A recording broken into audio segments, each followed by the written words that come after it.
Para ilmuwan Islam yang terlibat dalam Baitul Hikmah itu dipastikan dipenggal untuk memastikan bahwa dia mati. Orang Islam dianggap akan sangat berbahaya kalau menguasai ilmu pengetahuan.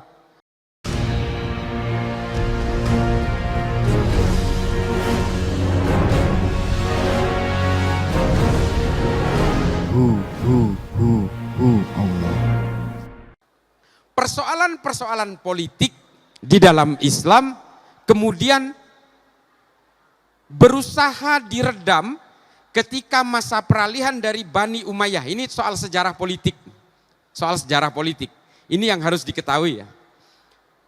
Persoalan-persoalan politik yang kemudian identik dengan berbagai kekerasan di dalam Islam ini kemudian berubah seiring dengan masa pemerintahan Bani Abbasiyah, terutama pada masa Khalifah Harun al-Rasyid.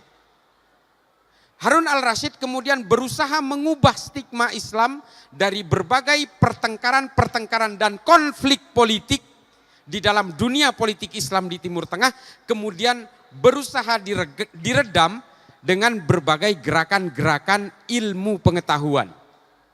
Nah, di masa inilah Islam mengalami kejayaan politik yang luar biasa.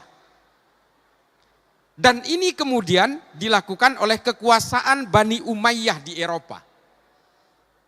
Berbagai lintas agama, berbagai lintas dalam berbagai diskursus ilmu pengetahuan pada masa Bani Abbasiyah dan pada masa Bani Umayyah di Andalusia. Nah, di masa-masa inilah kemudian umat Islam melahirkan berbagai ahli, berbagai ilmuwan, berbagai polimath. Polimath itu adalah ahli dalam berbagai bidang. Kalau kita sebut misalnya Al-Farabi, Al-Biruni, Al-Kindi, Ibnu Sina, Al-Hawarizmi, Imam Ghazali, keilmuan-keilmuan dalam Islam itu kemudian betul-betul mengilhami banyak bangsa dan berkontribusi dalam berbagai peradaban manusia. Mulai dari musiknya Al-Farabi, mulai dari ilmu kedokterannya Ibnu Sina, mulai dari ahli matematika Al-Hawarizmi, mulai dari konsepsi pertama tentang lensa. Nih, mungkin adik-adik sekalian tidak tahu. Yang menciptakan lensa, konsep pertama lensa di dunia ini adalah orang Islam. Ditulis secara gamblang dalam kitab namanya Kitabul Hayah. Inilah adalah konsep pertama lensa, tapi karena di Islam kemudian karena sibuk dengan berbagai konflik politik, Kitabul Hayah ini diusung ke Jerman. Dan kemudian kita kenal hari ini yang menemukan lensa pertama kali orang Jerman. Padahal konsepsi pertama ini ditemukan oleh orang Islam ketika orang Islam betul-betul sibuk dengan ilmu pengetahuan. Al-Farabi, konsep bermusiknya juga kemudian mengilhami musisi Eropa, Beethoven, Mozart, dan juga berbagai keilmuan-keilmuan tentang musik di Eropa terilhami oleh notasi-notasi dasar yang diciptakan oleh Al-Farabi. Anatomi tubuh manusia yang kemudian meletakkan dasar keilmuan kedokteran di Eropa dan berbagai belahan dunia ini diletakkan pertama kali oleh keilmuan Ibnu Sina. Ini orang Islam. Jadi ilmu anatomi tubuh manusia, bagaimana makanan dimasukkan lewat mulutnya, dicerna lewat pencernaan kemudian keluar menjadi feses. Ini pertama kali ditemukan oleh Ibnu Sina yang kemudian meletakkan ilmu kedokteran awal. Ini dari Islam. Dan kemudian konsep-konsep yang lain misalnya. Ada Al-Hawarizmi yang dilahirkan oleh pemerintahan Islam di Andalusia. Al-Hawarizmi adalah pencipta angka 0 dalam matematika. Dengan ciptaan Al-Hawarizmi inilah, dengan penyempurnaan angka 0 inilah kemudian kita mengenal hari ini dengan bilangan jutaan, ribuan, miliaran dan sebagainya. Kita mengenal -1, -2 karena dihubungkan angka-angka positif dan angka negatif oleh temuan Al-Hawarizmi, yaitu angka 0. Yang menciptakan ini adalah orang Islam. Dan kemudian politik Islam mengalami masa-masa jayanya dengan ilmu pengetahuan. Setelah kemudian tahun 1258, Bani Abbasiyah diserbu oleh bangsa Mongol. Apa yang terjadi kemudian? Politik Islam mengalami penurunan. Baitul Hikmah sebagai epicentrum ilmu pengetahuan dari dunia Islam kemudian diruntuhkan dan dirusak. Ilmuwan Islam dibunuh, dibantai oleh orang-orang Mongol, hingga kemudian banyak penyair-penyair pada saat itu mengatakan sungai Tigris menjadi hitam oleh berbagai kitab-kitab keilmuan orang Islam yang dibuang ke dalam sungai. Tintanya mencemari sungai Tigris.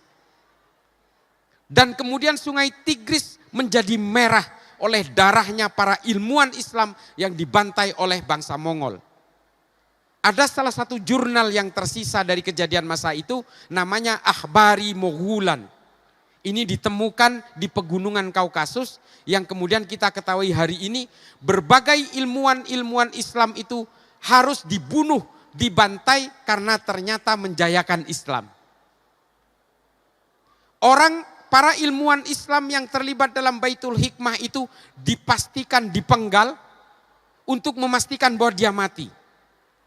Orang Islam dianggap akan sangat berbahaya kalau menguasai ilmu pengetahuan. Sehingga para ilmuwan Islam ketika itu bukan hanya ditusuk ulu hatinya, tapi juga dipenggal lehernya, dipisahkan antara kepala dan badannya untuk memastikan bahwa dia mati. Artinya apa? Artinya apa di sini yang harus diketahui oleh adik-adik sekalian, para alumni? Islam betul-betul dikhawatirkan oleh berbagai kepentingan-kepentingan politik di seluruh dunia. Pada saat itu, kalau orang Islam ini betul-betul identik dan kembali kepada masa kejayaannya ketika dia betul-betul mengglorifikasi ilmu pengetahuan. Ini yang harus diketahui oleh adik-adik sekalian. Mohon maaf kalau para alim ulama mungkin sudah tahu tentang ini. Ibnu Khaldun dalam Al-Muqaddimah pada abad ke-13 peralihan ke abad 14. Kemudian menulis sebuah kitab yang namanya Al-Muqaddimah. Dari Al-Muqaddimah inilah kemudian Adam Smith mengutip teori kapital dari suatu negara, aliran modal dari suatu negara untuk kemudian dialirkan kepada masyarakat untuk membangkitkan ekonomi masyarakat. Adam Smith adalah perumus sistem kapitalis pertama di abad modern ini. Semua keilmuannya diambil dari sistem ekonominya Ibnu Khaldun dalam Al-Muqaddimah. Ahli demokrasi modern hari ini yang kemudian kita adopsi sistem politik demokrasi hari ini juga diambil oleh John Locke dan John Maynard dari Al-Muqaddimahnya Ibnu Khaldun. Keilmuan Islam juga kemudian mengenal kemanusiaan. Ilmu pengetahuan dari Islam kemudian mengenal berbagai lintas bangsa, lintas keimanan. Ketika Islam berjaya dalam ilmu pengetahuan, juga melahirkan seorang pendeta Kristen yang bernama Al-Ibri. Karena Al-Ibri dengan Imam An-Nawawi kemudian merumuskan sebuah sistem jaga jarak ketika pandemi. Jadi ketika COVID kemarin, kita diminta untuk jaga jarak. Itu sebenarnya konsep pertamanya dirumuskan oleh Imam An-Nawawi dan juga Al-Ibri, seorang pendeta Kristen yang dirumuskan pada masa kejayaan ilmu pengetahuan Islam di Baitul Hikmah di Baghdad. Baghdad ketika umat Islam berkenalan dan betul-betul berjaya dengan ilmu pengetahuan menjadi epicentrum kebudayaan, politik, ekonomi dan ilmu pengetahuan dunia. Menggeser Athena, Yunani, menggeser Roma ketika bangsa Romawi berkuasa, dan Baghdad betul-betul menjadi epicentrum dunia ketika itu. Sama kurang lebih dengan New York hari ini. New York hari ini menjadi epicentrum ekonomi dunia karena ada Wall Street, ada Nasdaq dan sebagainya. Dulu New Yorknya dunia itu Baghdad. Betapa hebatnya umat Islam secara politik, secara ekonomi dan juga secara kebudayaan pada masa itu. Dan kemudian di masa kejayaan Bani Umayyah di Eropa juga melahirkan lintas keimanan juga. Dari Eropa, Bani Umayyah melahirkan Maimonides, seorang Yahudi yang kemudian berkontribusi dalam keilmuan-keilmuan Islam dan berbagai keilmuan-keilmuan dalam peradaban manusia.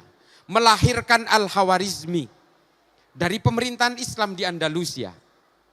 Dengan ilmu pengetahuan kemudian umat Islam berjaya meskipun sudah diruntuhkan oleh bangsa Mongol, Bani Abbasiyah, tapi kemudian pemerintahan Seljuk yang kemudian masuk Islam, pemerintahan Mamluk yang kemudian menjadi cikal bakal pemerintahan Kekaisaran Utsmani di Turki, ini juga berhasil diglorifikasi lewat ilmu pengetahuan.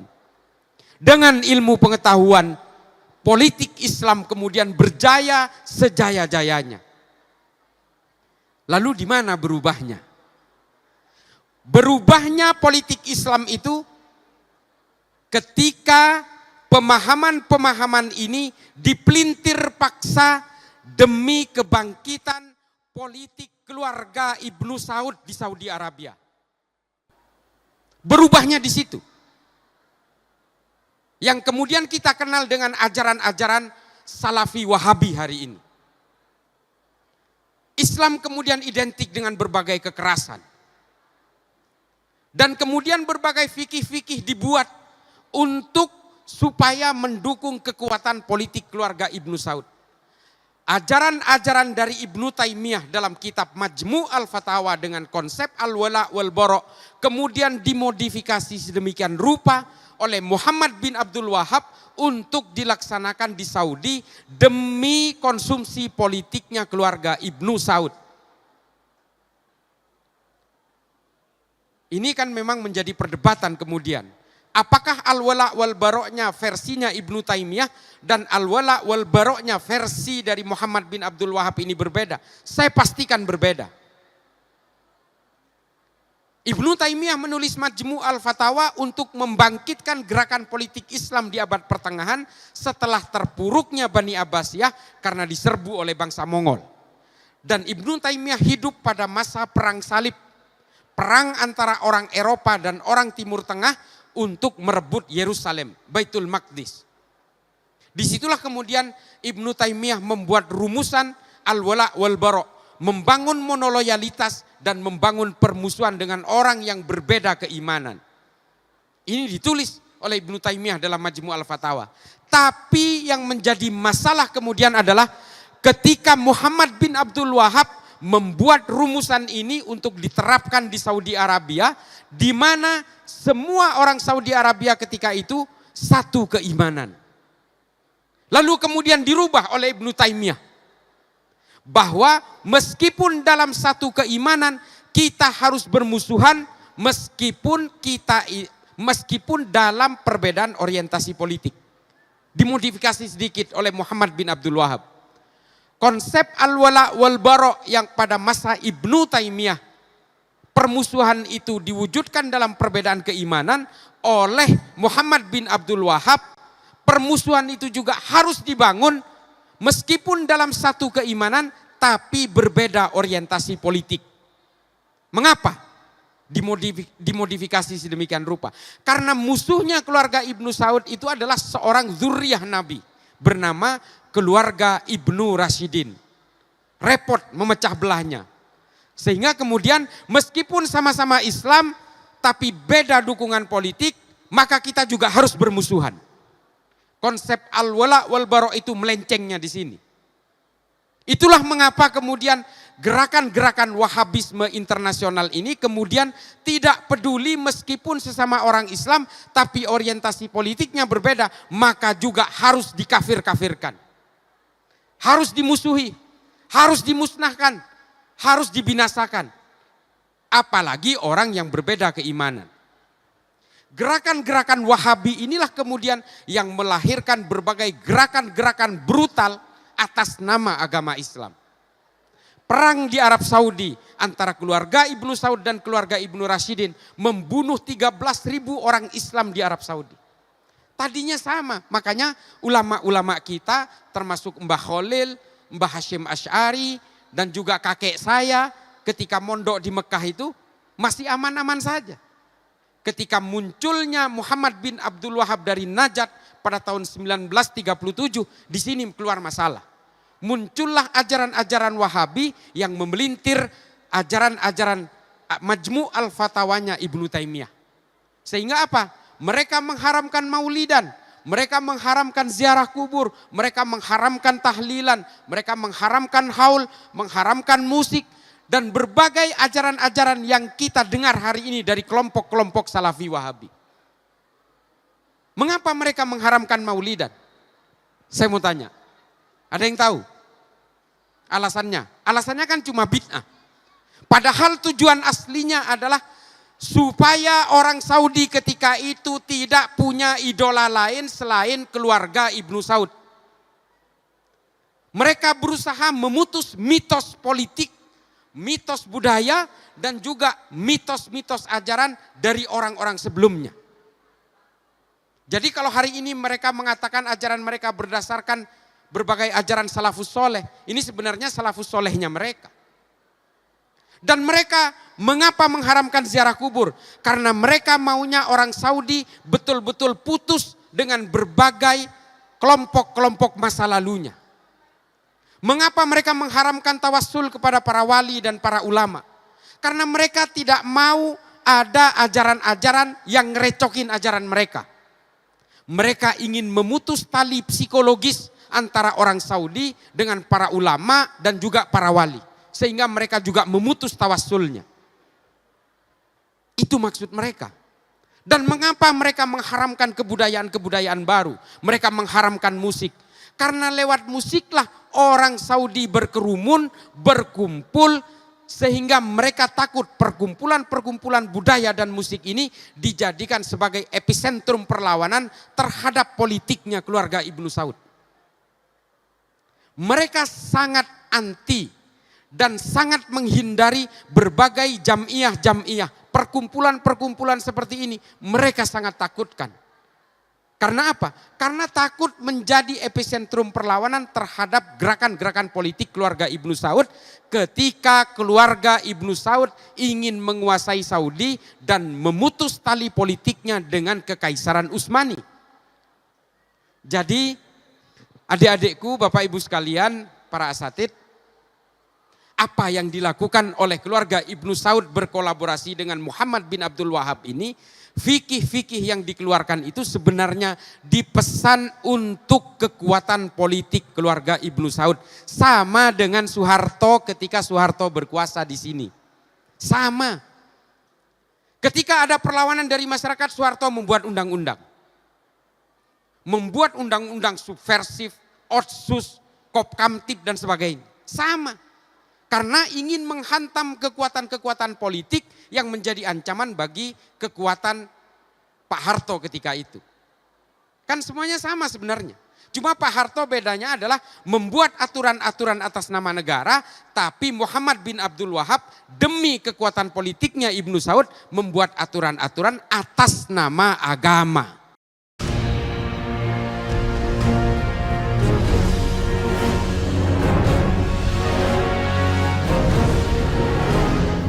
Who